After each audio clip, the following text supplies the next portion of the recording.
రాష్ట్ర రాజకీయాలలో ఇది ఒక చీకటి రోజు. ప్రజాస్వామ్యానికి ఇది అంతిమ దినం. బహుశా ఈ దేశంలో డాక్టర్ బిఆర్ అంబేద్కర్ గారు రాసిన రాజ్యాంగం ఉందో లేదో మరొక్కసారి టెస్ట్ చేసుకోవాల్సిన పరిస్థితి ఉందేమో నాకు అనిపిస్తుంది. ఈరోజు రాత్రి 1:30కి పిఠాపురంలో గౌరవ న్యాయమూర్తి గారు సుదీర్ఘమైనటువంటి వాదనలు విన్న తర్వాత ప్రశ్న రావణ్ స్టేషన్ బెయిల్ ఇచ్చేసేయండి, ఇది రిమాండ్కి ఇవ్వదగిన కేసు కాదు అని రిలీజ్ చేసిన తర్వాత 5 నిమిషాల్లో సర్పవరంలో ఒక కేసు ఉంది అని మళ్ళీ అక్కడి నుంచి అరెస్ట్ చేసి వాళ్ళ భార్యకి ఇన్ఫర్మేషన్ ఇవ్వకుండా ఈరోజు కాకినాడ కోర్టులో ప్రవేశపెట్టారు. ఎందుకు ప్రవేశపెట్టారయ్యా అంటే గౌరవ లేదు, తొక్కలేదు. పవన్ కళ్యాణ్ నియోజకవర్గంలో, ఎందుకంటే ప్రజాస్వామ్యాన్ని గౌరవించిన వ్యక్తిని గౌరవించాల్సిన అవసరం నాకు కూడా లేదు. పవన్ కళ్యాణ్ నియోజకవర్గంలో మల్లం గ్రామంలో కొంతమంది స్కూల్ పిల్లల మీద వివక్ష జరిగింది అని 30 మంది తల్లిదండ్రులు నెల రోజుల పాటు నిరాహార దీక్షలు చేస్తే, హైకోర్టులో రిట్ పిటిషన్ వేస్తే, వాళ్ళ పిల్లలకు జరిగినటువంటి కుల వివక్ష మీద విచారణ జరపమని నేషనల్ ఎస్సీ కమిషన్కి రాస్తే, నేషనల్ ఎస్సీ కమిషన్ స్పందించి ఎస్పీని కలెక్టర్ని విచారించి ఈ కేసులో నెల రోజుల పాటు మీ మీడియా సోదరులందరూ కూడా ఈ అంశాన్ని విస్తృతంగా ప్రచారం చేసి పిల్లల మీద కుల వివక్ష జరిగిందని చెబితే, కుల వివక్ష ఎలా జరిగింది అని తల్లిదండ్రులని పిల్లల్ని కలిపి ఇంటర్వ్యూ చేసినందుకు వచ్చినటువంటి సమస్య. ప్రశ్న రావణ్ ఆ తల్లిదండ్రులని పిల్లల్ని ఇంటర్వ్యూ చేశాడంట. ఏమని మరి ఆ విధంగా జర్నలిస్టులు అందరూ ప్రచారం చేసినటువంటి మీ మీడియా అంతా కూడా ఎక్యూజ్డే కదా. పిల్లల మీద జరిగిన అన్యాయాన్ని ప్రపంచానికి ఒక జర్నలిస్ట్ పని ఏంటండి? కుల వివక్ష జరిగింది, అతను జర్నలిస్ట్గా వచ్చి ఆ పిల్లల ఇంటర్వ్యూలు పక్కనే ఉన్నటువంటి తల్లి ఇంటర్వ్యూ తీసుకున్నాడు. అది తప్ప? అది నేరమా? ఉప ముఖ్యమంత్రి పవన్ కళ్యాణ్, ఇది నేరమా? నిన్న మీరు మాట్లాడినటువంటి సుత్తపుస కబుర్లకి ఈరోజు పెట్టినటువంటి కేసుకి ఏమైనా సంబంధం ఉందా? చిన్న పిల్లల మధ్య వివక్ష నేను చెప్పలేదే, రావణ్ అనలేదే, మీడియా ప్రొవోక్ చేయలేదే. తల్లిదండ్రులు 30 మంది తల్లిదండ్రులు వెళ్ళి పిల్లల్ని తీసుకొని స్కూల్ హెడ్ మాస్టర్ దగ్గర ధర్నాలు, రాస్తారోకోలు, హార్తాళ్లు చేసి అది అందరికీ ప్రపంచానికి తెలిసిన తర్వాత రావణ్ వచ్చాడు, శ్రవణ్ వచ్చాడు, లేకపోతే మీడియా సోదరులు వచ్చారు, దాన్ని ప్రమోట్ చేశాము, దాన్ని చూపించారు. అది తప్పంటండి. అదంట కులం, మతం, ప్రాంతాల మీదంట విద్వేషాలు సృష్టించడం అంట. ఆ పిల్లల్ని అంట వ్యభిచార గృహంలోకి తీసుకెళ్లిన దానికంటే నేరం అంట. ఆ దానికి 14 సంవత్సరాల కఠిన కారాగార శిక్ష విధించాలంట. గౌరవ పబ్లిక్ ప్రాసిక్యూటర్ గారి వాదనలో అమోఘం. ఈరోజు దాని మీద మళ్ళీ రాత్రి కేసు కట్టి ఈరోజు మళ్ళీ కాకినాడ కోర్టుకు తీసుకొచ్చారు. మీరు ఒక్కటే గుర్తుపెట్టుకోండి, మీ ప్రభుత్వాలు శాశ్వతం కాదు, రాజ్యాంగం శాశ్వతం, చట్టాలు శాశ్వతం.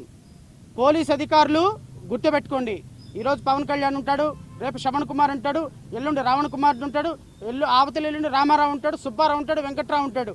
పొలిటికల్ పదవులు వస్తాయి పోతాయి. కానీ మీరు రాజ్యాంగాన్ని, ఐపీసీని, సిఆర్పిసిని, బిఎన్ఎస్ఎస్ని పాటించాలి. ఈరోజు మీరు ఒక చిన్న పిల్లల ఇంటర్వ్యూని అడ్డం పెట్టుకొని రిమాండ్ చూపిస్తే, గౌరవ న్యాయమూర్తి గారు 3 గంటల పాటు సుదీర్ఘమైనటువంటి వాదనలు, మా వాదనలు, ప్రాసిక్యూషన్ వాదనలు సుదీర్ఘంగా విన్నారు. ప్రతి పాయింట్ నోట్ చేసుకొని రిమాండ్ రిపోర్ట్ని తిరస్కరిస్తూ రావణ్కి స్టేషన్ బెయిల్ ఇవ్వమని డైరెక్షన్ ఇచ్చారు. ఇది ప్రజాస్వామ్యంలో రెండో విజయం, పిఠాపురంలో మొదటి విజయం. అయినప్పటికీ రావణ్ మళ్ళీ ఈరోజు మచిలీపట్నం పోలీసులు తీసుకెళ్ళారు. ఏ పోలీసులు నాకు తెలీదు, but I came to that మచిలీపట్నంలో ఇంకొక కేసు రిజిస్టర్ అయిందంట, తీసుకెళ్లాడు. మచిలీపట్నం తర్వాత కాప్రా, తర్వాత భీమవరం, తర్వాత ఇంకో చోటికి రాష్ట్ర వ్యాప్తంగా 35 కేసులు పెట్టి తోటి జర్నలిస్టుని తీసుకెళ్తే జర్నలిస్టు సంఘాలు స్పందించరా? మీరు రేపొద్దున మీకు ఈ సమస్య వస్తే మేము స్పందించరా? న్యాయవాద సంఘాలు స్పందించరా? ప్రజాస్వామ్య సంఘాలు స్పందించరా? అత్యంత దారుణం ఏంటి అంటే ఈ రాష్ట్రంలో, ఆంధ్రప్రదేశ్ రాష్ట్రంలో రావణ్ గని శ్రవణ్ గని రావణ్ గని దళిత క్రైస్తవ సమర శంకారామం అని పెట్టడం వల్ల వచ్చిన సమస్యలు ఇవన్నీ. ఆంధ్రప్రదేశ్ రాష్ట్రంలో దళిత సమస్యల మీద, ఆదివాసీ సమస్యల మీద, క్రైస్తవ మతంలో స్వీకరించినటువంటి ఎస్సీల సమస్యల మీద మేము ఫైట్ చేస్తుంటే ఈరోజు మా కులాలకి, మా వర్గాలకి, మా బాధిత ప్రజలకు జరుగుతున్న అన్యాయాన్ని మేము ప్రతిఘటిస్తుంటే కనీసం రాజకీయ పార్టీల నుంచి కనీస స్పందన కరువైంది. కనీస స్పందన. నేను అడుగుతున్న ప్రతిపక్ష పార్టీ జగన్మోహన్ రెడ్డిని అడుగుతున్నా, మీరు ఈరోజు క్రైస్తవ సంఘానికి క్రైస్తవుల ఓట్లన్నీ కూడా, ఈరోజు దళితుల ఓట్లన్నీ కూడా 40% ఓటింగ్ తీసుకున్నటువంటి మీరు ఆ సంఘాల్లో జరుగుతున్నటువంటి వ్యక్తులకు వస్తున్నటువంటి కష్టం మీద ఎందుకు స్పందించటం లేదు? ఎందుకు స్పందించటం లేదండి? మీరు దళిత క్రైస్తవుల సమస్యల మీద మీకు అవసరం లేదా? ఒక నలుగురిని ఢిల్లీ పంపించేశారా? ఆ నలుగురు మళ్ళీ అక్కడ ఒక లెటర్ రాసి వెనక్కి వచ్చేస్తారా? భారతీయ జనతా పార్టీని 1950 ఆర్డర్ తీయమని మీరు అడగరా? మీకు దళితుల ఓట్లు, క్రైస్తవుల ఓట్లు అవసరం లేదా? దళిత క్రైస్తవుల మీద జరుగుతున్నటువంటి సమస్యల మీద పట్టించుకోరా? రావణ మీద జరుగుతుంటే సమస్యల మీద పట్టించుకోరా? ప్రజాస్వామ్యం మీద దాడి జరుగుతుంటే పట్టించుకోరా? ఈరోజు రావణ మీద దాడి జరిగింది దేనికోసం? ప్రతిపక్షాల మీద మాట్లాడినందుకు, పాలకపక్షం మీద మాట్లాడినందుకు రావణ మీద దాడి జరుగుతుంది, శ్రవణ మీద దాడి జరుగుతుంది. మీరేం స్పందించరు? పోనీ నేను విలేకరు ఒక మాట అడిగితే శ్రవణ్ మీద జరుగుతున్న దాడి, శ్రవణ్ కుమార్ మీద జరుగుతున్న దాడి, రావణ మీద జరుగుతున్న దాడి తప్పు అని మాట్లాడకుండా రెడ్ బుక్ రాజ్యాంగం అని స్కిప్ చేసి మాట్లాడారు. I'm very sorry.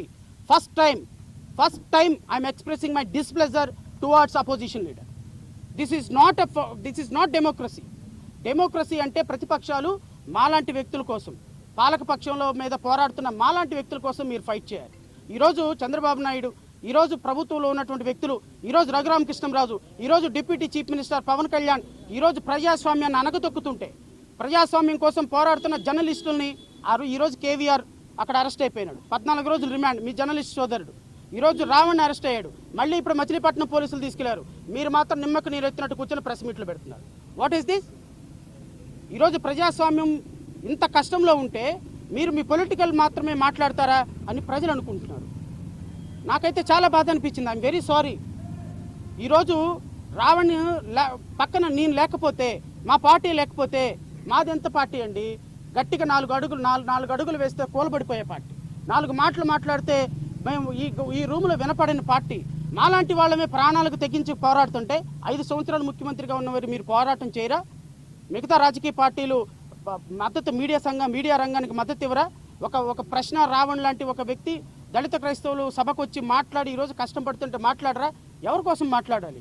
ప్రభుత్వం మీద మాట్లాడాలి, పవన్ కళ్యాణ్ మీద మాట్లాడాలి, ప్రభుత్వం మాకు చేస్తున్నటువంటి అన్యాయం మీద మాట్లాడాలి. ఈరోజు మీరు అధికారాన్ని అనుభవించిన మీరు, ఈ ఓట్లు వేయించుకున్న మీరు మాట్లాడకపోతే, కేంద్ర ప్రభుత్వాన్ని ఎదిరించకపోతే, రాష్ట్రంలో బలహీనులకి వాయిస్ ఇవ్వకపోతే ఎక్కడికి వెళ్తుందండి సమాజం?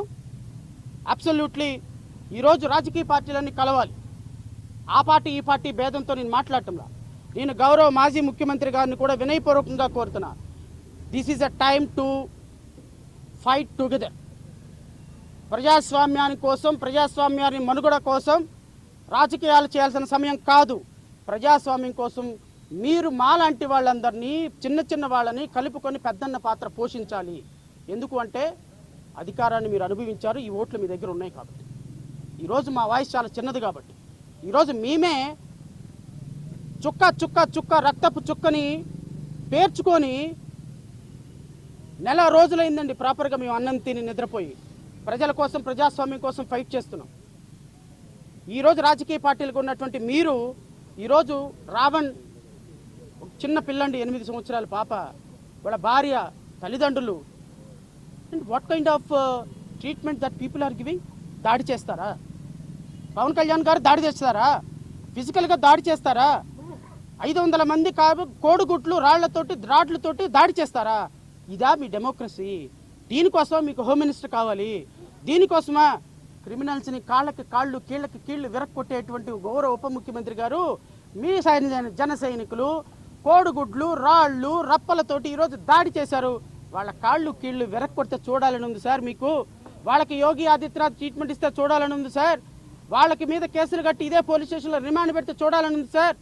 ప్రజాస్వామ్యం గురించి సుత్తపస్సు కబుర్లు చెప్పే మీరు, డెమోక్రసీ గురించి పదం వద్దులే బాగాదు కబుర్లు చెప్పే మీరు ఈరోజు మీ జనసైనికులు చేసినటువంటి వికృత కార్యక్రమాలని, చర్యలని ఎలా ఖండిస్తారో నేను చూస్తాను.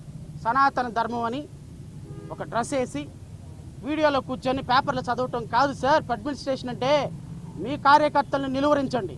ఫిజికల్గా దాడులు చేయటం అంటే చేతగాని తనం ఏం కాదు. అది ఎవరికి అధికారం ఉంటే 90 ఏళ్ల ముసలమ్మ కూడా అక్కడ కూర్చొని అధికారం చేయించగలదు. ఏదేమైనప్పటికీ సమయం ఎక్కువైంది కాబట్టి మిత్రులు నేను ఇబ్బంది పెట్టను. మీరందరూ ఇక్కడ ఇప్పటి వరకు ఉన్నందుకు మీ అందరికీ కూడా కృతజ్ఞతలు. రావణ్ విషయాన్ని ప్రపంచానికి తెలియజేస్తున్న మీడియా సోదరులకు కృతజ్ఞతలు. రావణ్కి ఈరోజు బెయిల్ వచ్చింది. గౌరవ న్యాయమూర్తి గారు ప్రజాస్వామ్యం గెలిచినట్టుగా సుదీర్ఘమైనటువంటి వాదనలు విన్న తర్వాత ఈరోజు తీర్పు చెప్పారు. మళ్ళీ ఇప్పుడు మచిలీపట్నం తీసుకెళ్లారు. నేను మళ్ళీ రేపు మచిలీపట్నం వెళ్తా. ఈ ప్రభుత్వం చేస్తున్నటువంటి దుర్మార్గ చర్యలని చివరి వరకు, కడ వరకు ఎంతవరకు పోరాటం చేయాలో అంతవరకు పోరాటం చేద్దాం. దయచేసి ప్రభుత్వాన్ని కూడా నేను హెచ్చరిస్తున్నా, మీరు చేస్తుంది చాలా తప్పు. మీరు ఆ అబ్బాయి తప్పు చేస్తే కేసు కట్టండి, 40 నోటీస్ ఇవ్వండి, రేపు విచారణ చేయండి, శిక్ష వేయించండి. ఒకవేళ తప్పు చేసి ఉంటే ఇంటర్వ్యూ తీసుకుంటే తప్పు, మైక్ పెట్టుకుంటే తప్పు, మాట్లాడితే తప్పు అంటే మళ్ళీ పోలీస్ స్టేషన్కి తీసుకొస్తే ఒక సిఐ అంటాడంటండి జనసేన కార్యకర్తలతో, ఎందుకయ్యా ఇప్పుడు రేపు పొద్దున ఆయన వాయిదాలకు రాడా, అప్పుడు చూసుకోండి, ఇప్పుడు కొట్టడం ఎందుకు, ఇప్పుడు కొరకటం ఎందుకు, ఇప్పుడు నరకటం ఎందుకు, రేపు ఆయన వాయిదాలకు వస్తాడు కదా, ఎక్కడికి పోతాడు, పిఠాపురం రావాల్సిందే కదా, కాకినాడ రావాల్సిందే కదా, రావను ఎక్కడికి వెళ్తాడు అంట. ఓ సిఐ వాళ్ళ కార్యకర్తలకు అడ్వైజ్ చేస్తున్నటువంటి విధానం ఇది. లా అండ్ ఆర్డర్ అయితే మీ లా అండ్ ఆర్డర్కి శతకోటి వందనాలు, మీ రఘురామకృష్ణరాజుకి శతకోటి వందనాలు, మీ ముఖ్యమంత్రి గారికి శతకోటి వందనాలు. చివరిగా మా లవ్లీ డార్లింగ్ రఘురామకృష్ణరాజు, మా రఘురామకృష్ణరాజు గారు రాజ్యాంగం గురించి చాలా అద్భుతమైనటువంటి ప్రసంగాలు చెప్తారు. రాజ్యాంగంలో ఎక్కడైనా డిప్యూటీ స్పీకర్ ప్యాకెట్ ఆడించమని ఉందా అండి? ఎక్కడైనా రాజ్యాంగంలో డిప్యూటీ స్పీకర్ గారు క్లబ్బులు నడపమని ఉందా అండి? రఘురామకృష్ణరాజు గారి కాన్స్టిట్యున్సీలో ఎవ్రీ మంత్ 20 లక్షల రూపాయలు లేకుండా every day I'm very sorry every day he's getting 20 lakhs income. ఏది? పేకాట క్లబ్బులు నడిపి. ఎవరెవరి దగ్గర క్లబ్బులు నడుస్తున్నాయి, ఎవరెవరు ఆయనకి డబ్బులు ఇస్తున్నారు, ఎక్కడెక్కడ ఏ మండలాల్లో నడుస్తున్నాయి, ఏ మండలాల్లో రఘురామకృష్ణరాజుకు ఉన్నాయి, విత్ ఎవిడెన్స్తో సహా very soon I'm going to reveal to the public. Very soon మీ కేసుల్లో ఇంప్లీడ్ అవుతా. 3,700 కోట్ల రూపాయలు దోచుకున్న, బ్యాంకుల నుంచి దోచుకున్న కేసులు ఉన్నాయి కదా, రాజ్యాంగం చెప్పిందా? బ్యాంకులకు కన్నాలేసి 3,700 కోట్ల రూపాయలు దోచుకోండి అని రాజ్యాంగం చెప్పిందా? మరి రాజ్యాంగంలో లేకుండా మీరు ఎందుకు దోచుకున్నారు? సిబిఐ 4 కంప్లైంట్లు ఎట్లా పెట్టింది? బ్యాంక్ మేనేజర్లు అందరూ మీ మీద కంప్లైంట్లు ఎట్లా పెట్టారు? రాజ్యాంగం చెప్పలేదే. రాజ్యాంగం చెప్పిందా క్లబ్బుల్లో ప్యాకాట్ ఆడిచ్చి డబ్బులు సంపాదించమని? చెప్పలేదే. బట్ రాజ్యాంగంలో చెప్పినట్టు దళిత క్రైస్తవులు అంటే చర్చికి వెళ్ళకూడదంట, ఈ మహానుభావుడు పోరాడతాడంట, మీ వినాలంట. కాబట్టి రఘురామకృష్ణరాజు, నువ్వు నన్ను అరెస్ట్ చేయాలి చేసుకో. ఏమవుతుందయ్యా? ప్రజల కోసం 4 రోజులు లోపల ఉంటాం, బయటకు వస్తాం. నీలాగా భయపడే వ్యక్తులం కాదు కదా. నీలాగా బయటకు వచ్చి సొల్లు కబుర్లు, సోది కబుర్లు చెప్పుకొని నన్ను కొట్టారు, నన్ను తిట్టారు, ఎలాడేశారని చెప్పుకోం కదా. నువ్వు జైలుకి పంపిస్తే ఐఎమ్ రెడీ, భయపడాల్సిన పనేం లేదు. జైలుకి పంపిస్తే నేను రెడీగా ఉన్నా. కానీ జైలుకి పంపించాలంటే చట్టం ఒకటి ఉంది. నాలాంటి వ్యక్తిని జైలుకి పంపిస్తే కొరివితో తల గోక్కున్నట్టే రాష్ట్ర ప్రభుత్వం. గుర్తుపెట్టుకో, రాష్ట్రం ఏం జరుగుతుందో నన్ను జైలుకి పంపించిన తర్వాత తెలుస్తుంది. Thank you so much. విలేకరు సోదరులకు ఎవరైనా